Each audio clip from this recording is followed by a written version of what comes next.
This is Queasy Crayfish here today with Marz Vindicator, and this is hyprevo, hashtag hyprevo, HYPREVO. Check us out, check out the other members of the group, Facebook, YouTube, Twitter, Twitch, MySpace, all that stuff, Everything. Yeah, everything.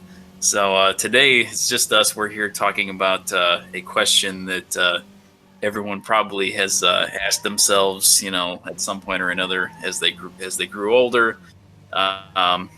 Does media today, do the things that I play, the movies that I watch, the books I read, even the TV shows, do they really suck now, or is it just that I'm getting older and maybe I see things a little bit differently than I did when I was younger? So that's the main question. I've been struggling with it myself the past few years because I noticed I haven't played nearly as many games now, as I used to. I used to play like 20 hours a week or more, and now I play maybe 2 or 3 hours a week sometimes. Damn. Yeah, I know it really dropped off, and I don't know if that's because the games really suck now, or is it just I just got more things going on in my life. I just don't have the same enjoyment that I used to. So I guess I'll throw it to you, Marz, to give me your thoughts on that first of all. Well, I guess first of all, what I'll say, like the time thing, I know is really hard to gauge because, yeah, I mean, even if everything was dope, we have a lot more shit going on. You know what I'm saying? Like I remember getting like Onimushi in high school and just, because I mean, I didn't have a damn life. You know what I'm saying? I just used to come home and play video games after school. So, well, right, that was just what I used to do. But but with that being said, though, at the same time, it is still really hard to figure out if a lot of the shit that's out now actually sucks, like objectively sucks, or am I just being a old, back in my day, when I had a memory card, and one analog stick, it's like I don't know, you know what I'm saying? And for both of us, I guess I'll mention, one of the things that we brought this up a bunch of times, but what brought it up today was the fact that we were talking about Star Wars, the new movie, The Last Jedi. And I'll try to not do any spoilers. But basically, I'm gonna try not to do any spoilers, but like if you're really worried about it, then just don't listen. But basically I went and I watched the movie, and to me it just felt like shit. I just really didn't like it.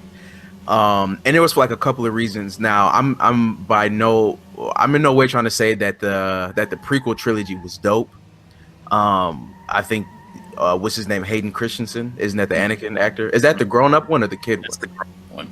That's the grown-up one, the ass one, right? It was ass. I don't know how he is in other movies, but in that shit, he was ass. And it was a lot of other bad stuff. But like for me, what I really liked about it as a kid, which is not before those even came out, I remember in the second grade, I remember like my homeboy showed me like a TIE fighter, and I was like, oh my god, this is fucking awesome. And I didn't even know about Star Wars, and I just thought that was awesome. So then like when the new movies came out, and they had like the pod racers, and they had like the new ships, like I think the Naboo starfighter, and the way they would go to like the other planets and stuff, like just that aspect of it made it really dope to me. So even if the movies kind of sucked, Star Wars kind of brought this like new wonder and like this different world, you know what I'm saying? And it felt so different from ours. Like these new movies though, it just feels like more of the, social bullshit agenda. And I mean, look you guys, I'm a liberal, you know what I'm saying? I'm out here, Bernie Sanders this, Bernie Sanders that. That's where I'm at. But it's some things though that I just feel like we got to chill out with, you know what I'm saying? Now I'm not going to get into the whole SJW thing. But long story short, that shit just sucked, if you ask me. A whole lot of shit about it was just so you could tell Disney just put all of their Disney shit into it, just injected it with a bunch of Disney.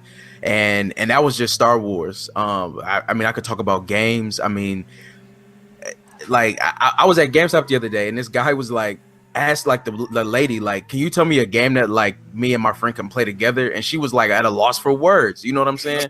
Because ain't no local multiplayer games out, you know what I'm saying? And like I told him a couple games, but that's because I've done like extensive research on this shit, you know what I'm saying? And yeah, like you got a couple of duty games, which thankfully they do have it. If you're looking outside of that, because most people already have that, and you're looking outside of sports games, I mean, you got like Dynasty Warriors. The new Gran Turismo has it. I mean, I know there's a couple games, but like it's just so far and few. You know what I mean? And like that's just one feature that's out. You know, replaced with online. There's just so much. I mean, like the way that all the games now revolve around like online only play, and you know it's all about online. It's all a loot grab. You know, it's just ridiculous. And so, yeah, I just feel like a lot of this shit nowadays sucks. Yeah, I mean, I definitely, as far as the movie, you know, I enjoyed the movie. I thought, you know, I had fun watching it. You know, it was exciting or whatever. But you know, I got home afterwards and I'm thinking about it. And yeah, it did seem like, you know, it just had a lot of this kind of forced stuff, and you know, these forced messages in it. It had Purple Hair Lady. Yeah, Purple Hair Lady. And you know, it had just a lot of, I don't know, it had a lot of things that didn't really make sense when you sat down and thought about it. And you know, it was like that too with the, you know, we mentioned the prequels. I remember watching episode 1 when it came out on VHS. I watched it like 15 times in a row or something like that, like every single day, you know, on VHS. And you know, I love that movie, and still to this day, I find enjoyment watching that movie, even though I understand some of the things wrong with it, and I understand a lot of the complaints about it more, you know, than I did as a kid. And you know, it is true. Like when you go back and you revisit some of those things that you did like when you were younger, it's hard to say, like, you know, am I getting blinded by nostalgia in that I still like to play, you know, Onimusha or whatever, or you know, these old games, or take it way back to Genesis stuff, you know, and am I really looking at it objectively, or am I just letting my own bias get in the way and not really? It's hard to tell, and I don't want to sit here and say that, oh, it's just, you know, it's a combination of the two, you know, and some things suck now, and you know, some of it is just, you know, I'm getting older, because, you know, obviously I feel like it's got to be either more one way or more the other way, you know, overall. So yeah, I mean, as far as games go, it's like the whole games as a service and how everything's got to be open world and all that stuff now. So yeah, I definitely do think there's a lot of stuff that's just legitimately bad in these new things that are coming out. Right. No, I mean, yeah, I'm pretty much, that's exactly where I'm at, because there are a lot of games that do come out today that are good, you know. And it's, so it's not just to say that some are good and some are bad. It's like they can still make good games, but there's a lot of trash games. And I mean, you know, you take something like Destiny, and look at how much flack it gets, you know. Like Destiny is basically, like, they basically make those games that make money off of the infamy, you know, because they know people are going to hate it, know people are going to be pissed off, they know people are going to make a bunch of complaining videos. But then, you know, people just check that shit out anyway, just to see how bad it is. And it's like, it doesn't matter if you bought it because you hate it or you bought it because you love it, you bought it, you know. So, and they get that money, you know. So it is like that. And I mean, yeah, like, you know, with a lot of old stuff, it's definitely true. You know, I'll sit up here and tell you, you know, yeah, like I remember I rented like Barney Hide and Seek on Genesis, and I probably liked it, you know what I'm saying, when I was like 6. Do I think that it's fucking game of the year of, you know, 95 or whenever it came out? Of course not. It's probably ass, you know. But I can go back and I can play Streets of Rage 2. I can play Sonic 3. You know, I could play the OG Mario trilogy, Metroid, the Zelda games, you know, Virtua Fighter. You know, there's so much shit I can go back and play, and it holds up to this very day. It's fun, you know, and that goes through every generation, you know. And I kind of feel like, I mean, yeah, what would have been our limit with that? You know, like what truly is your, well, I'm a grown up now limit, you know, because this is, I mean, so yeah, I went through the Genesis generation. I was the tail end, but I was there. I remember playing games before the Saturn and the PlayStation came out. So you got 16, you got 32/64. You got the, you know, the 128s. So yeah, the PS2 and all that. Then you got the PS3, and I'm on the PS4. So this is like my 5th generation of games, you know. So I feel like if shit was really, like, if I was really just so stuck in my ways, even though I went through most of those as, you know, prior to being, you know, what, 25 or whatever. I still think I would have hit a point where I was like, no, I preferred it before. Because I mean, we went through so many changes. You know, I remember having to adjust to analog sticks. You know, just so many things. So, nah, I think it's just trash. It's just trash. Yeah, yeah. At least with games, you know, I tend to lean that way because, you know, like I've been saying, is the sixth generation of consoles to me was the best one. That was like my favorite period in games. That was, you know, the Dreamcast, Xbox, PlayStation 2, GameCube era. And that was really the last time where you would see a lot of games come out with really robust single player content. You know, even like the racing games, even the fighting games had a lot of content. You know, Soul Calibur 2, Soul Calibur 3. You know, all those games. You know, the racing games, like I said, Burnout, all those. You know, offline. You know, everything offline. Project Gotham, all that stuff. And you know, it was really toward the tail end of that period when you started to get, like, when you got games started to finally get, you know, an online focus, and you started to see them sacrificing single player content to put more multiplayer content into the games. And then in the next generation, I mean, it was all about, you know, Call of Duty Online and Halo Online and all that stuff. And it really started to change everything to, you know, you're not playing these games anymore just I don't know. It's hard to describe because it's like, you know, I can go back and I could play Ninja Gaiden on Xbox and just play that single player campaign just over and over again, and you know, never get tired of it. Right. Where the next generation, it seemed like the focus shifted to, like, you know, we have to create some experience that is, you know, because it's online, because you're playing against other people, it's always going to be new, it's always going to be different, because you're always going to be in this competitive setting, you know, against other humans. And single player content seemed to have this kind of, like, you know, it's like watching a movie, you know, and all the single player campaigns started to be real, you know, a lot of cutscenes, a lot of, you know, QTE, a lot of I don't know, it was this weird shift to where it seemed like single player took on a different kind of purpose or something. No, that's definitely true. I mean, yeah, because you get the, you know, that's when you started with like those Uncharted games and stuff. And it's funny because I remember playing the first Uncharted. Now, overall, I'll admit I am a fan of Uncharted, in a way. But like I remember playing the first one in like a demo, and I just remember not even liking it. But then I went back and played 2, and it was just such a movie, you know. And like I have friends who would just come over and watch me play it because it was a movie. And that's kind of what got me into it. And it was like, you know, I didn't mind that experience as long as I could have other things, you know, to play as well. But it's like, if that's all I'm getting, then that's kind of, you know, I feel like it's kind of whack.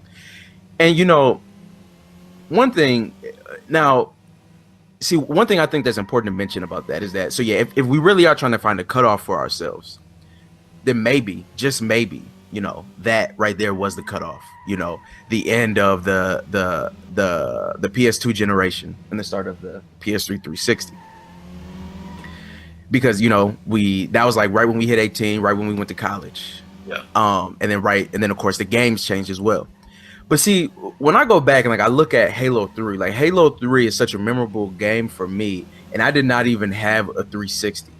You know, I didn't even have an Xbox before that, so I didn't even play Halo 1 or 2 a lot. But Halo 3 to me felt like perfected online. That already it was like Final Form, Bungie, everything was perfect. And it was like that game just had so many modes. Like you could play locally, you could still play local 4-player all on one TV. You could play online, so 4 people could play online against each other. Well, you know, however many people could do that.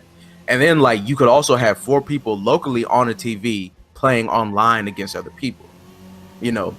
So it was like at that point it didn't feel like the online replaced the local multiplayer. It felt like they were both there, you know, in full force. So it was like, you know, I didn't have a 360, but if like my other 3 homeboys was playing in their rooms, I could just go to one of their rooms and switch theirs to split screen, and I could play with them, you know. Yeah. So it was like you could easily jump in and jump out. So it was like the game, to me, it was like a perfect multiplayer game. And then the way they added like the forge, and they had, you know, like the, you know, because at the time, like we weren't doing like streams like that, or like doing so much recording. Like it was like, you know, it wasn't mainstream like it is today. Mm-hmm. So the fact that you could like record movies in the game, that was groundbreaking. You know, get the footage.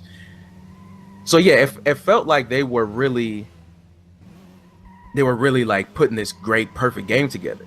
And then Modern Warfare came out, and I remember getting Modern Warfare on PS3, trying to like replicate what Halo 3 was doing, but to me, I just didn't like it. But the next thing I know, Call of Duty just took over, and it was like that type of experience. It didn't have that kind of, I don't know, like Halo 3 still felt like a real game. Like they made that to be a game. Yeah. Whereas Call of Duty started to like become this, you know, that they were just trying to sell. You know, it really didn't matter about how the game was. And I'll still give it to them. I mean, because they switched developers. I was really surprised with Black Ops 3 and the type of local multiplayer it had. But overall, like that duty strain just filtered into everything. And so, you know, if you know me, especially at like right at that point in time, if you had asked me my top 3 franchises, I was gonna tell you Tekken, Metal Gear Solid, Final Fantasy. And I'll start off with Final Fantasy. Basically, that was right when 13 came out, and 13, like it the whole game changed into Mario Brothers. You know, it was like Mario Brothers. Yeah, because no, look, every map was just like every map was every map was like a straight line. Mm-hmm. And there was no towns, you know, you didn't like stop, you just kept going through this straight line through the whole game, you know. And yeah, that was like they just totally took it and mainstreamed it. Whereas like the Final Fantasy previous to that, 12, was like probably like the most complex one in terms of battle systems, you know.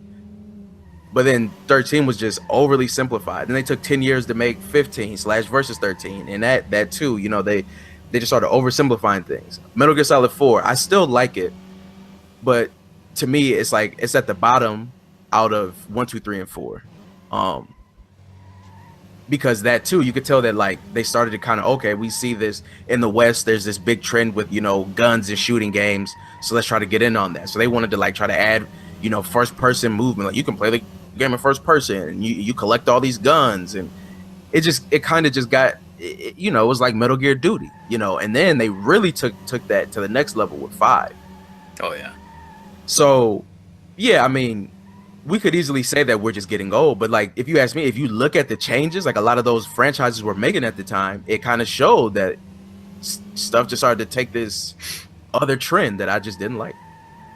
So what trend do you think, like, to identify the specific traits of these games? Because I mean, Call of Duty, you know, 4 at least, I feel like it still had a pretty strong single player campaign. It did have, you know, local multiplayer and all that stuff.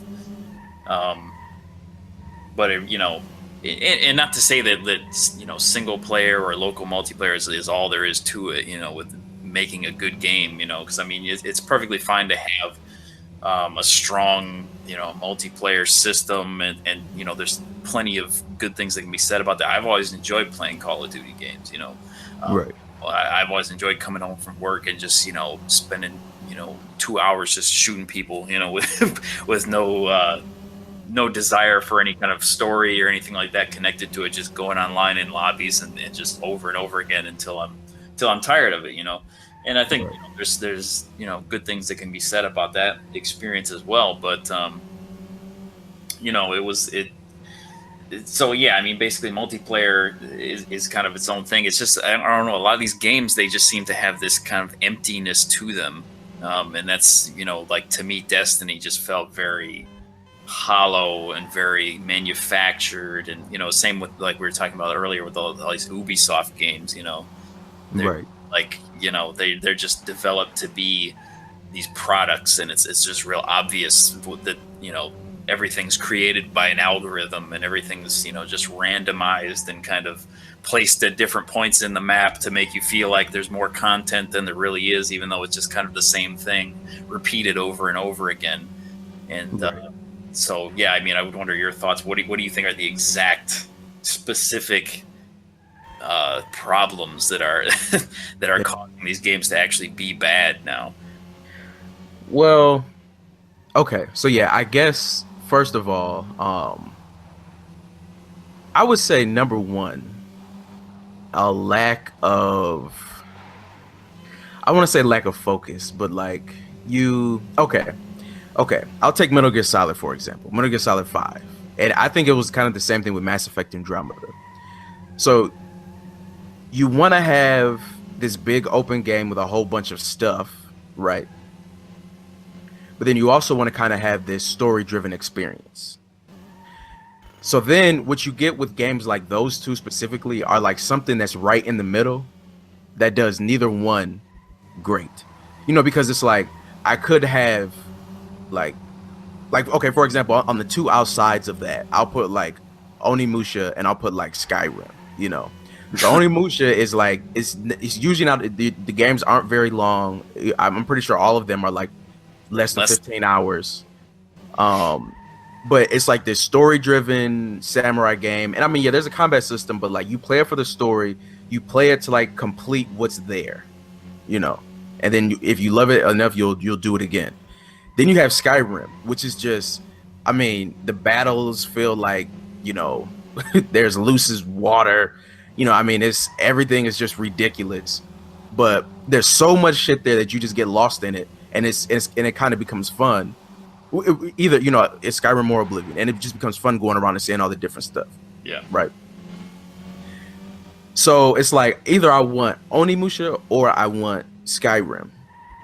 I don't want something that's like in between, and that's what you get with Metal Gear Solid 5 and Andromeda. It's like a game that lacks one focus one way or the other, you know, because both those series, like Mass Effect and Metal Gear Solid, were way more akin to Onimusha before. You know, like it was story driven. You know, you're gonna have a little couple sections, but it's about that story. So that's one problem, and I think the reason why that is a problem is because they've already built up a huge fan base around what those games were. You know, and then like when you go and change it, then it just feels like shit. So I don't know. Maybe new people liked Metal Gear Solid 5 and Andromeda. I certainly didn't, for the most part. I don't know. So I mean, that's one thing. Did people like those games? I mean, I've seen like nobody liked them. Nobody liked that shit. Solid. I like Metal Gear Solid 5, but I never like I said, I never completed it. You know, I beat the first chapter or whatever it was, and then that was it. So. You know, it just didn't. So yeah, I mean, I guess because neither style of game is really conducive to the other. So like, you know, if you're gonna be in this giant open Skyrim world, it's not gonna be conducive to telling, you know, exactly a story, you know, and a really focused story. And if you're telling a really focused story, it's not gonna be conducive to having this giant open world to play through. That's like I was saying to you another day about Shenmue. Like Shenmue has an open world, but it's pretty small, and it has limitations put on it to where those limitations are part of the thing that helps build the characters and helps to, you know, build the world that it's in and tell the story. Right. You can't just you can't just walk out of a store and just start, you know, killing people, because that would be totally against Ryo's character. He would never do something like that, you know. And exactly. Like, you can't even stay out all night, because he would never do that. He would upset Ini-san so much if he stayed out all night, you know. It would just be terrible. So it's putting those restrictions on it that cause it to work. Whereas something like Watch Dogs, where, you know, you can one moment you can save somebody from being attacked, and the next moment you can just start, you know, randomly killing people. Like it just doesn't do, you know, it doesn't do either thing well. So you can't do something like that and then in the next moment go into a cutscene where your character is showing what a great and noble person he is, because it just, those two don't go together. Exactly. See, and you know, and that's why, you know, like the only people that have, at least in my opinion, the games that I've played that have done that whole decision thing well, to me, is BioWare. Because now that was a key element in like the Mass Effect series. But yeah, it wasn't like in order to be a Paragon, you know, you did all these dumbass fetch missions where you saved a bunch of people.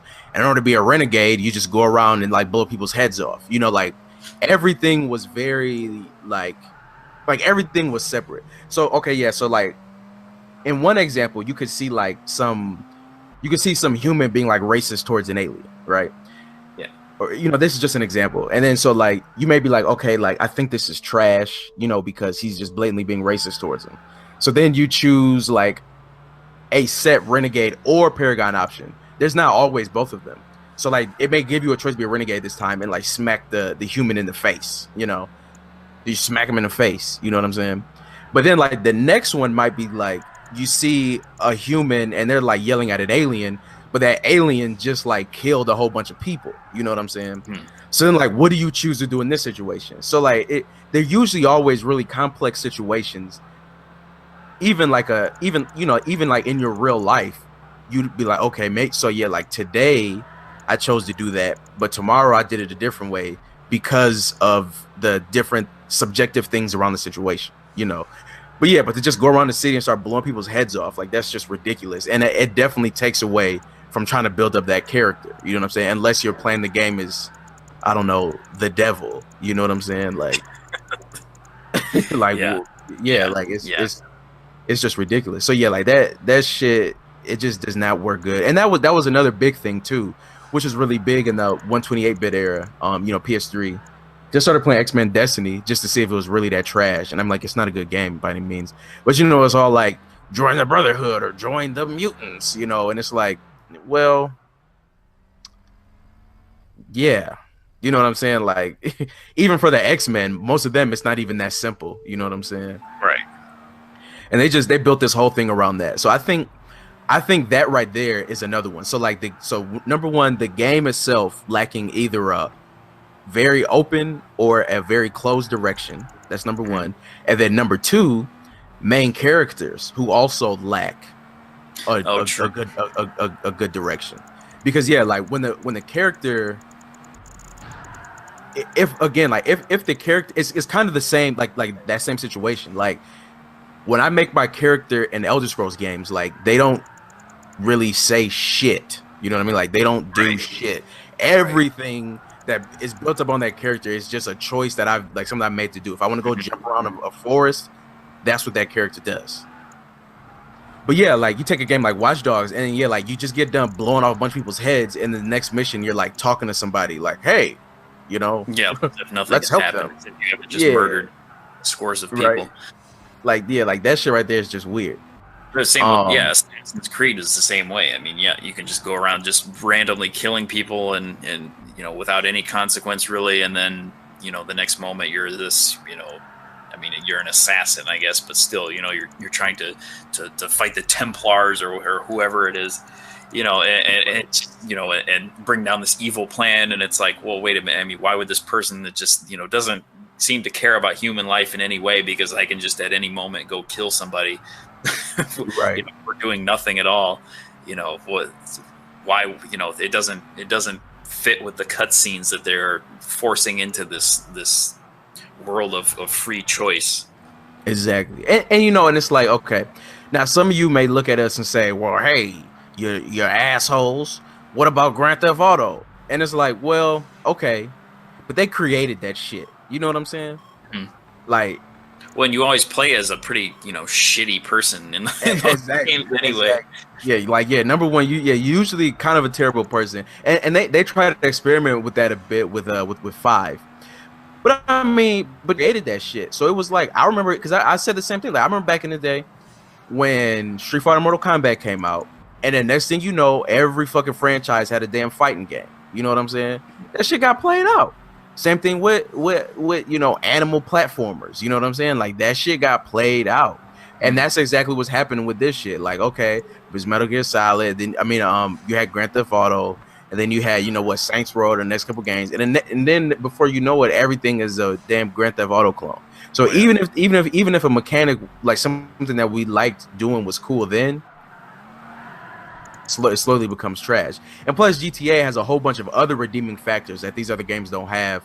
That they also really were kind of some of the ones that innovate, like the soundtracks and the radio stations. You know what I mean? Like, there's a whole bunch of other stuff in those games that make them worth it. Whereas, I'm not finna sit up here and try to explain to y'all why I think Watch Dogs is worse than GTA, because y'all know. You know what I'm saying? So there it Yep. is. It's a hollow So of a game with the illusion of content. illusion. So yeah. So yeah. So exactly. So well, and see, because we can make the illusion of content a separate one because so number one you have so lack of game direction, and then that same thing kind of plays out, but on the character. So lack of character direction, and then because I think this is different, like Mass Effect, for example, and Andromeda, like even I don't know, like for what they did and what Destiny did, I feel like there's just a little bit of different in the way it's a little bit different in the way that they kind of make the illusion of content. Same thing with Metal Gear Solid. Like it's just a little bit different. Like Destiny has this crazy illusion of content. Where obviously you just are doing the same things over and over again. And then they kind of have these really planned out like times where they come out with the next DLC, and it always kind of fits right at the time when people are starting to get pissed off at the game. Then they come out with this new DLC that has like, has like an hour story, and then like 2.5 weapons, and then a bunch of bullshit. And then just people do that again for a little while. Exactly, and then they get angry again. So yeah, Destiny is like the poster child for content illusion. Well, so basically, it's interesting to me about the illusion of content is with No Man's Sky. I think is a terrific case study, because that game came out and it had the false pretense of being this unlimited universe where you could you'd never find the same planet twice, and there was all these things to explore and all these things, limitless possibilities, and it really just turned out to be this small number of things you could do and see, just kind of reskinned and randomized over and over again. And so after you've played it for 2-3 hours, you start to realize that, hey, this planet is exactly like the other one, it's just a different color, and these animals are the same as the animals I saw on the last planet. They're just configured a little bit differently, right? And all of the NPCs you talk to are just basically the same thing over and over again, maybe with some randomized different messages that they give to you or whatever. And people were furious with that game. People were refunding it, and just all those campaigns where they were on Steam and stuff, where they were just right. It was on Steam, wasn't it? I believe so. Yeah, but whatever. It was. Yeah, I don't know. Whatever it was, they just downvoted it so much, and 1-star ratings and all that stuff, and people were furious with it. Whereas when you really think about it, like the only reason they're so angry is because they were promised this limitless, infinite universe, and it just turned out to be a Ubisoft game. It's like it was worse than Ubisoft games. Well, it's a Ubisoft game on a bigger scale, I guess, but really Ubisoft games do nothing different from that. They're just this small set of things that you can actually do, kind of reskinned and randomized over and over again. And so it's weird how a game like No Man's Sky could get so much hatred and people just tearing it to pieces, whereas some of these other ones seem to get passes in that for the very same reasons. Well, I don't know. Like No Man's Sky was like significantly, extremely terrible. Like, because it looked like so when I got Watch Dogs, right, and Watch Dogs came out at that perfect time where it's like not that great of a game, but it comes out early enough in the generation where there's nothing else out, so whatever, you know what I'm saying? And I like to some extent enjoyed what I played of Watch Dogs, and then at some point I just got kind of tired of it. But when I got tired of playing Watch Dogs, it was just kind of like, well, I've seen enough of this. Like, I'll forget this game in the future. But it was cool doing what I did. But this is I won't remember this game. Whereas I was like actually pissed off with No Man's Sky. Like I was like livid and angry about that game. You know what I mean? Like it was kind of like totally different. Like at least to me, like when I play a Ubisoft game, I mean, yeah, like okay, I'm gonna play some game where I go and I do this shit. But like with No Man's Sky, it just because it had all of those promises, and like just the way that they did it, like it was just so. It was just so boo boo, like yeah, you go to these different planets and it's just like this dinosaur dog and with wings, and you go to the next planet and it's like it's still a dinosaur dog, but it just has different parts. Like the first one had like a dog face and dinosaur legs, and this one has a dinosaur face. Like it's just like what is this bullshit? And then the other thing too, which is I mean, if you ask me how you really make a fandom, how you really make stuff, like again, like I'll go back to Mass Effect. So Mass Effect, there's not always, there's not endless planets you can go to. Probably like at most in a game, there's probably like, I don't know, like 10 or 12 or something. And you can go to those places, you can see some things. But you're going to experience them differently from the next person because you're gonna make different decisions. You'll be playing as a different gender, you can romance somebody else, you can have different squad mates with you, that brings different dialogue, whatever. But the thing is like, oh, it's all good. The thing about it is like the content is still focused enough to where you can share it with other people. Like I can go to like Zilla, and be like, yo, did you see like on Ilium and blah blah? Oh well, when I was on Ilium, Sinister said this, like, oh shit, I want to play it again and do that. But like with No Man's Sky, yeah, I mean, if you have 80 bajillion fucking planets, how can you share that shit with somebody else? You know what I'm saying? Yeah, like, oh, did you go to planet 867003321 sector 4? Like, of course not, motherfucker, because I'm at the other end of the galaxy. Yeah, and you can't even get over there. Exactly. So yeah, fuck that game. That game is also opposed. That is No Man's Sky is worse than Destiny, because I do Destiny like how I do Watch Dogs. Like I forget it. Like I'll play that game for like a while and then I'll forget about it. And I haven't gotten angry at Destiny, but I at least they at least had me to where I put like regrettably like 400 hours into that game. It's like I played the shit out of Destiny, and that's why I feel like okay, yeah, I can talk shit about it. But like No Man's Sky was just.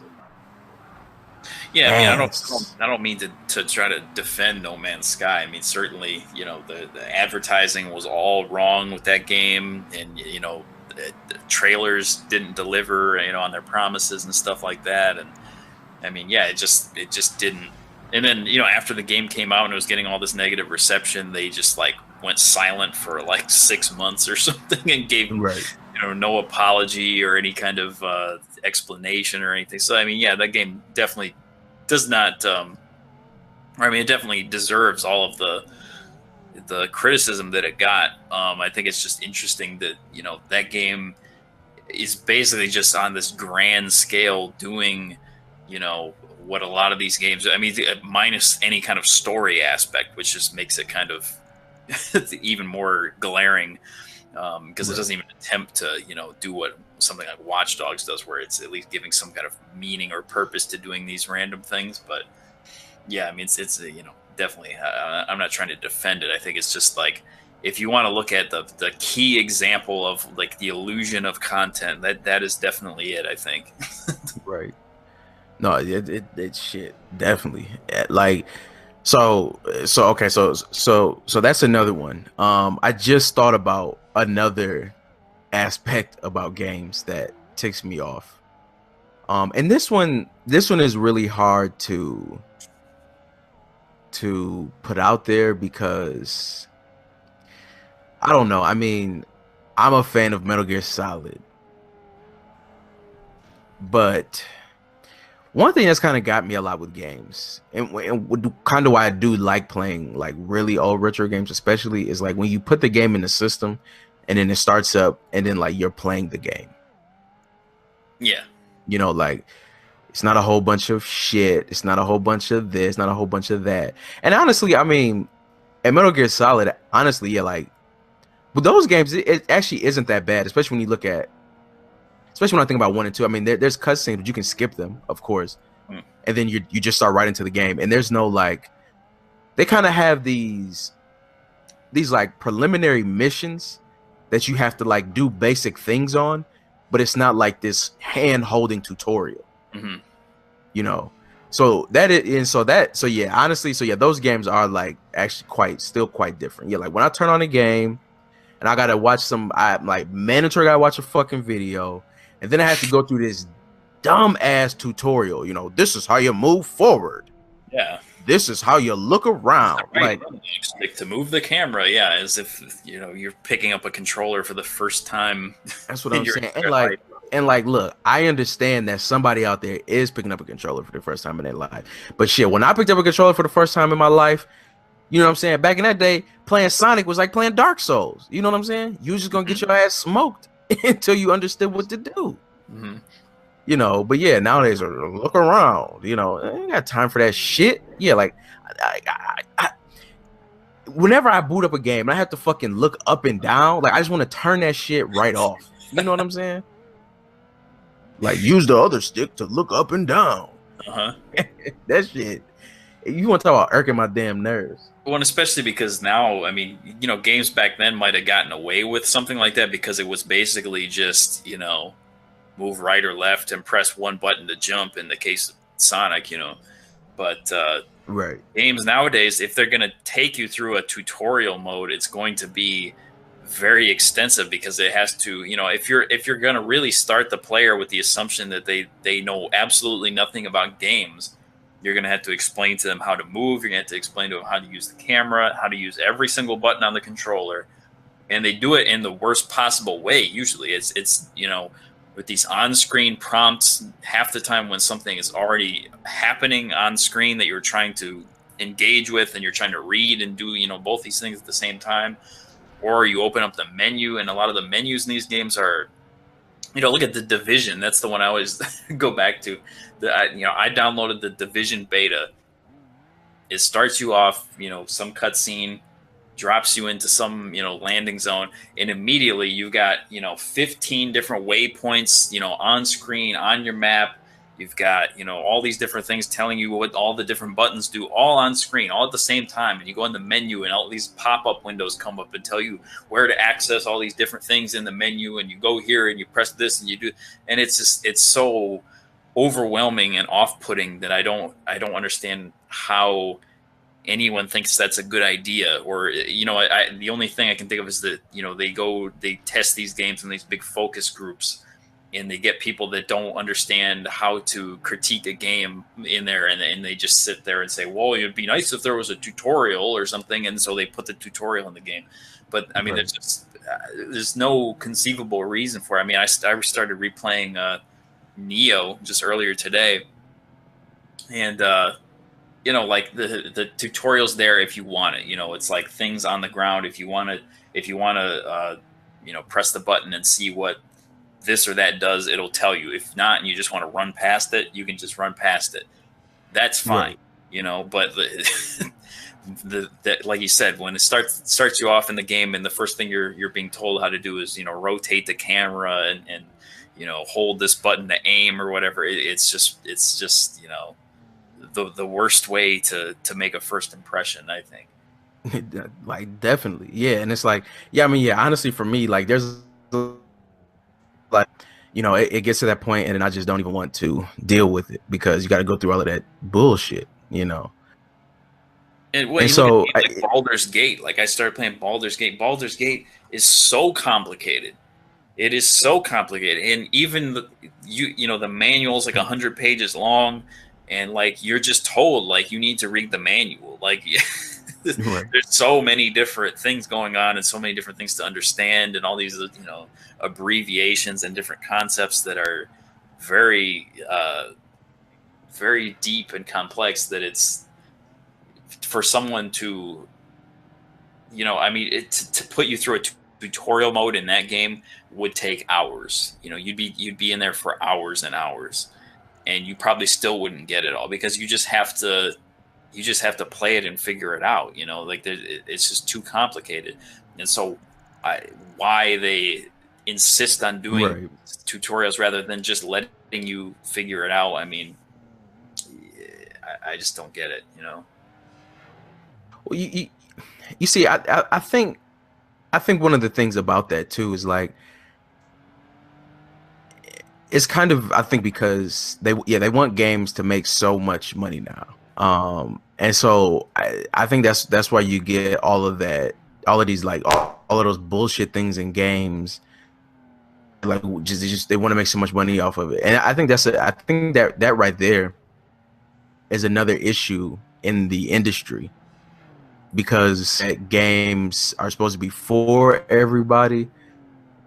A lot of the big budget stuff is going to be made that way. You know what I'm saying? So like, it's not really going to feel like, it doesn't feel like it's like a good game, or it doesn't feel like it's like made the way old games used to feel. Like everything now really does just feel like a product. And I think that tutorials, and that's why you get a lot of this other stuff that we get, is kind of because of that reason too. It's hard to like talk about this whole thing, because it's like on one end of the spectrum, big games are, like I like that there's a damn GameStop like everywhere, but then like it also kind of gets you sometimes, because it's like, well, that's cool, but those GameStops and like you're like, I remember going in like Babbage's back in the day, and you had like figures and like pre-owned games and like, I mean, like good shit, and you just had all this stuff. But now you go in there and it's like, for a while, like every GameStop was just full of Guitar Hero bullshit. Like Funko Pops, and it's like Funko Pops everywhere. Damn, unlimited Funko Pops, pretty much.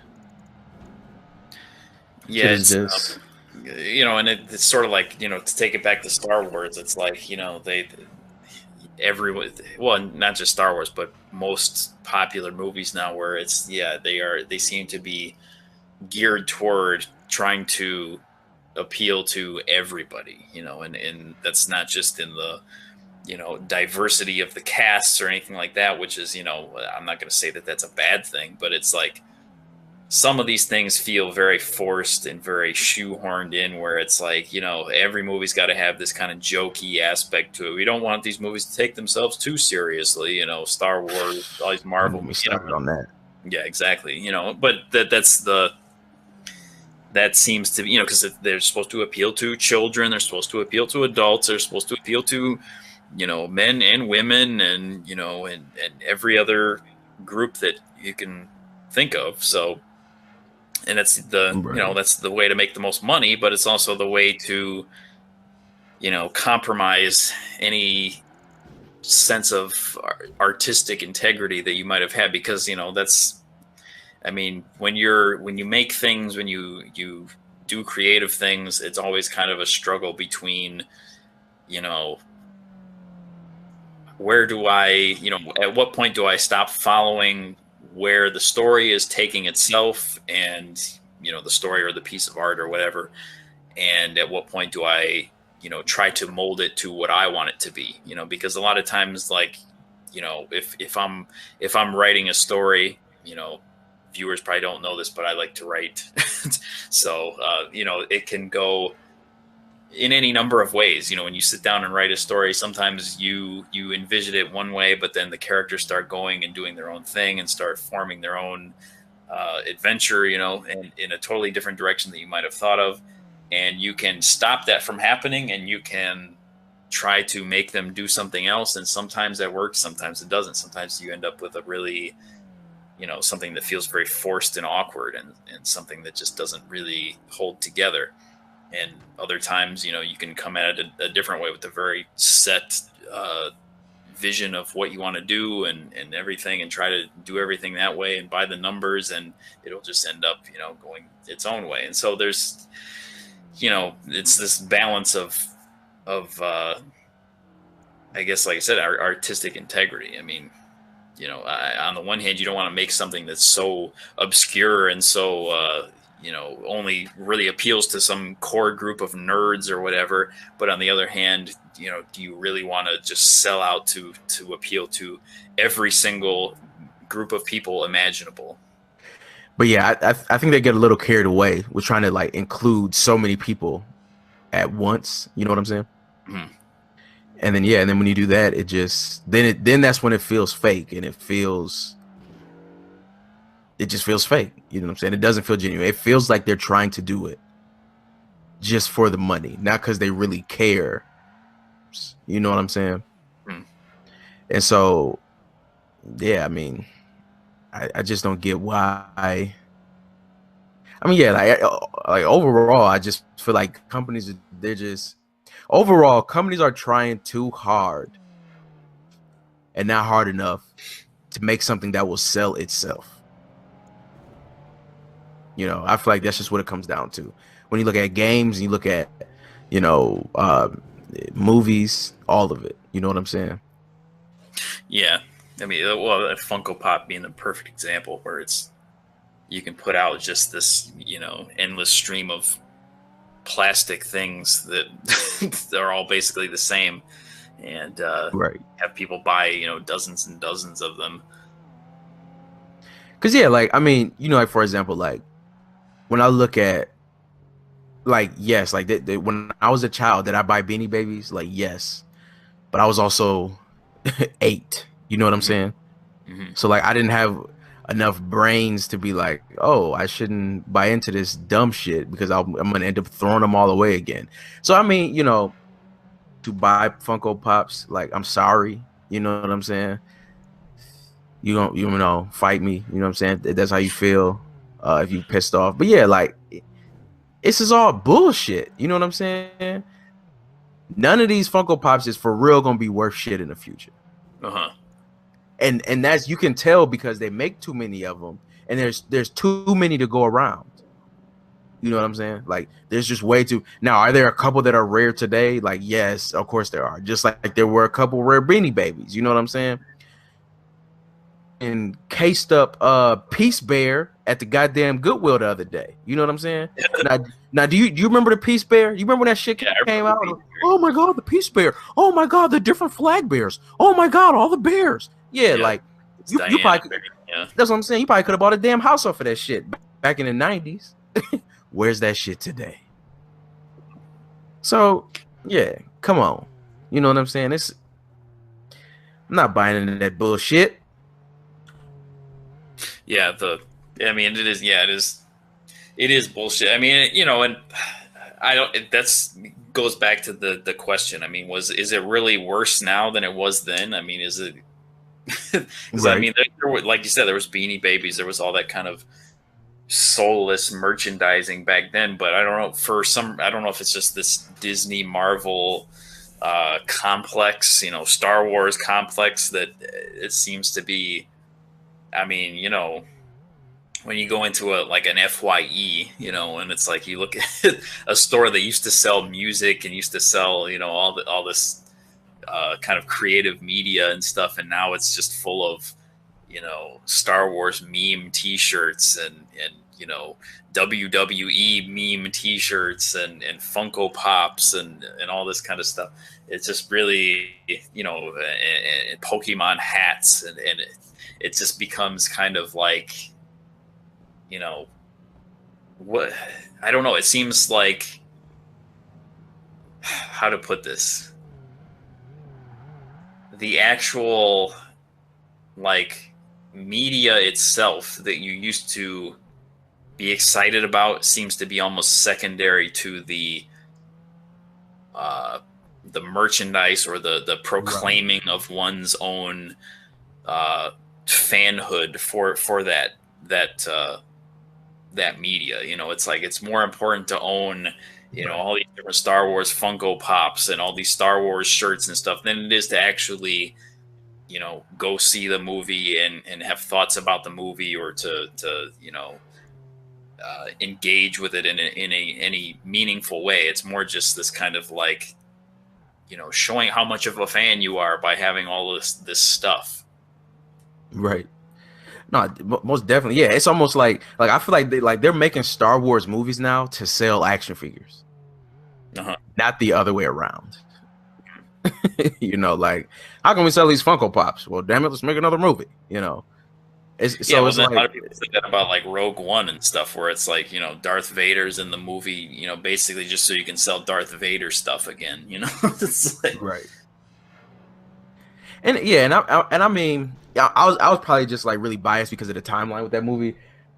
The 3 recent Star Wars movies, that was the one I liked the best, but that's neither here nor there. Overall, I think all of them, I just, yeah, like yeah, I'm just not there for those movies. You know what I'm saying? But yeah, I mean, overall, I guess I really just do feel like stuff sucks now. Cause I couldn't, I'm not saying that I collect video games mainly and then collect comic books. The thing about those two pieces is that like every time I buy one, like they are used. You know what I'm saying? So I guess just what kills me about a lot of the merchandise and stuff is just that like it's a lot of it is just like a bunch of junk. I mean, like, yeah, like you can't even play with Funko Pops. You know what I'm saying? Like, no, they don't move, do they? Hell no. Like, I want a flip head Power Ranger. You know what I'm saying? I don't want like a big head ass. Yeah, like or Ninja Turtles or something. Yeah, like come on, man. Like, look, and that's what I'm saying. Like that right there may just be. And that's not just me getting old. Because even when I was a kid, like baby shit, I wanted to collect them, but then I would have them at home and be like, well, what do I do with these things? You know what I'm saying? Like they just pile up. Yeah, like it's just a bunch of dumb shit. It, like come on, let's play some of these games, But that's I mean that's a whole nother topic for another day. This shit today just overall kind of sucks. I mean, Funko Pop figures aside, you know what I mean? Because they make Funko Pop figures for stuff that I think is pretty good media. I do think like I'm gonna talk about media that I have liked that is like recent. I do like Stranger Things on Netflix, especially season 1, more than season 2. I do like the Marvel shows quite a lot, and I mean Marvel movies. I think like I was a little pissed with Thor Ragnarok and how like funny it was, but overall those are like kind of okay. Yeah, they're all kind of like they're all decent movies. Right. Exactly. So, I always see those movies, they get like 95% on Rotten Tomatoes, but then you look at, the reviews are all just kind of like, hey, it's pretty good. Like they're not, right. not saying it's, the greatest movie ever. It's just a lot of people saying, yeah, it's pretty good. No, exactly. And so I guess the Marvel movies don't grind my gears as much as say like Star Wars is because I still don't look at Marvel movies as the main media outlet for superheroes. Like that main media is comic books. You know what I'm saying? So the movies are secondary to it. And so I've always kind of the movies they're making today are kind of the ones I always wanted, where like in the movie and let them fight for like 5 hours, because whatever stories you make is probably not like trying to fit a whole story into like this little hour and 30 minutes or whatever. It's not gonna come close to some of the good stories in the comic books. You know what I'm saying? But with Star Wars, on the other hand, like that was its main media outlet, so it kind of sucks to see the movies turn into what they've turned into. So but yeah. What's the bottom line? What's the cause of it then? Just corporatization. Shit. Exactly. Just them trying to sell things instead of making things that sell themselves. That's just what it comes down to. You put out stuff like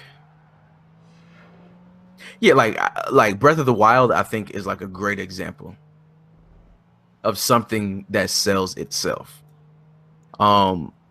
They definitely put some new kind of themes in it that are popular in games today.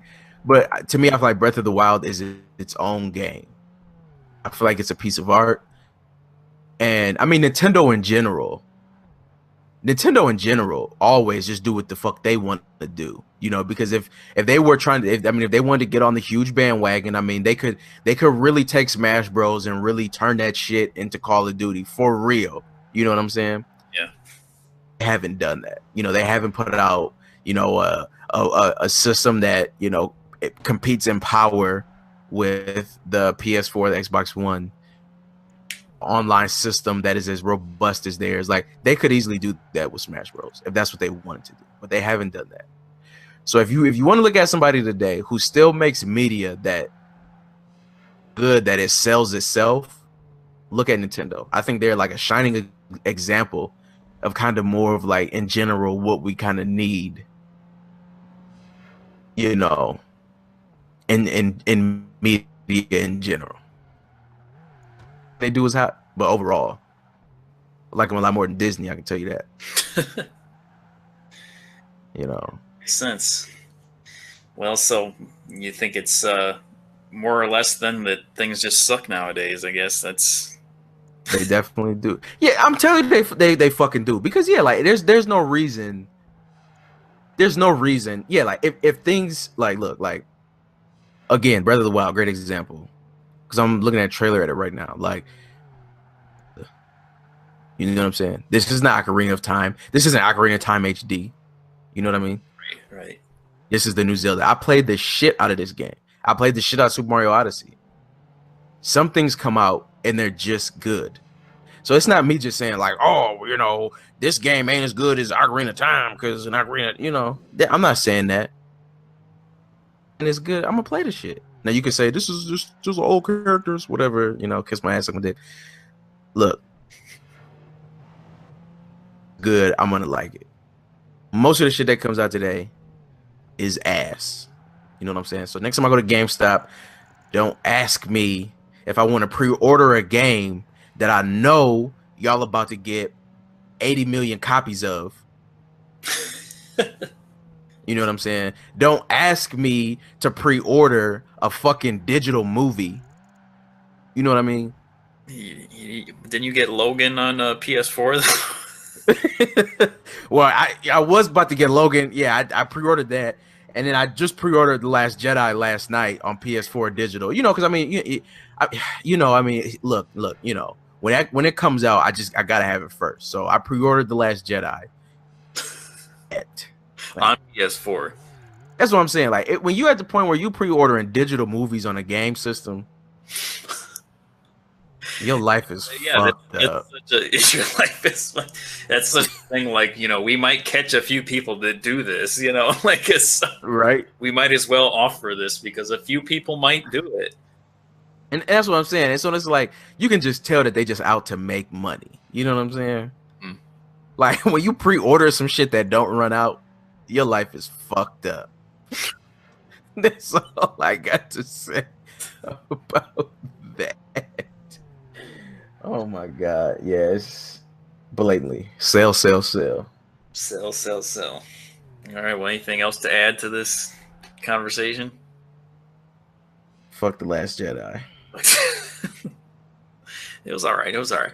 Yeah, so that's, I mean, my take is pretty similar. I mean, I think that, you know, there was definitely a period. I mean, all these things have happened throughout, you know, antiquity. I'm sure, you know, merchandising and people making things just to sell them and you know, whoring out products and all that stuff. But it seems to be, I don't know if it's just because of you have these giant, you know, behemoth companies like Disney and stuff where it's, you know, it just becomes so much more mainstream now to where, you know, like I said, you know, these stores are just full wall to wall with Disney licensed, you know, bullshit basically. But it just seems to be now worse than ever as far as just that attitude of sell, you know, make a Funko Pop out of everything, make a T-shirt out of everything, make a hat out of everything. I mean, when you're making Funko Pops out of Game of Thrones and stuff, it's just right. It's just ridiculous. I mean, was some 8-year-old kid gonna buy that? You know, hell no, grown ass man gonna buy it. Yeah, grown ass men buying Funko Pop Jon Snow. I mean, it's It's messed up. Insane. So, You know. yeah. So I think that's probably it for now. Thanks for watching. Remember, hyprevo, HYPREVO. Check us out. Check out all the other people in the group. You know, Facebook, Twitter, YouTube, all that stuff. See ya. We'll see you.